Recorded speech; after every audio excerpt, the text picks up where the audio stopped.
Okay, so just some kind of best practices, some recommendations here.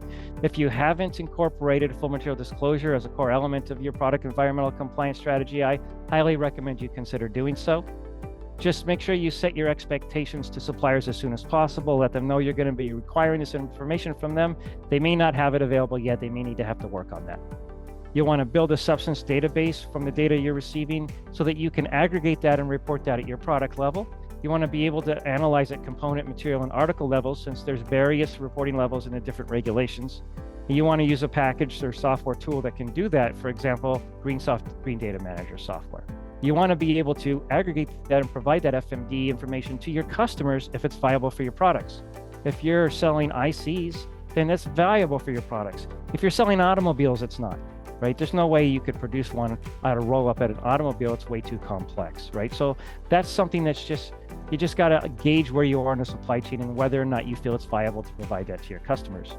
Ensure that your process allows for those gaps in the FMD data that we talked about, and establish an ongoing communication process, because this isn't one and done.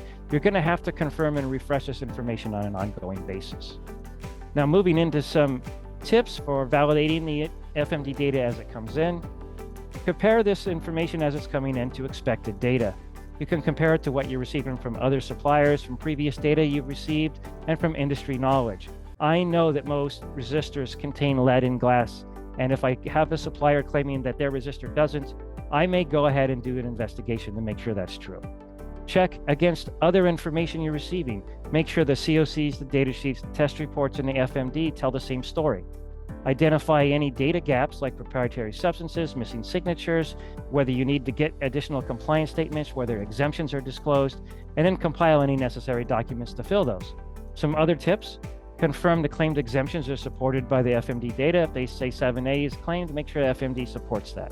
Check all the math and make sure all the materials and substances have been disclosed correctly. Apply the due diligence to each supplier material based on the risk analysis that we talked about earlier for EN IEC 63000.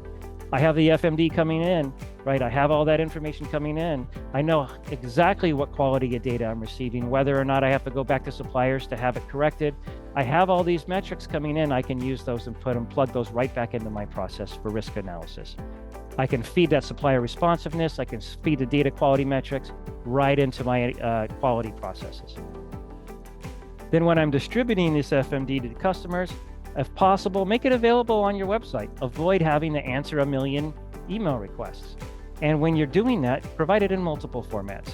Give them an option of a human readable or a machine readable, like IPC XML format, so that regardless of whether they have a platform or not, they can get the information they need. Include any compliance statements, RoHS exemption information, or any other details you think will be relevant to your customers, and that's going to vary from company to company and from industry to industry, right? So that you don't have to field additional requests. Anticipate or predict what questions you're going to have and provide the answers up front. Maybe even make those legal certificates of compliance available with the FMD if you can. Watch the full-length video and gain access to our full archive of educational webinars at greensoft.com/videos. And while you're there, learn about our premier solutions for environmental regulation compliance.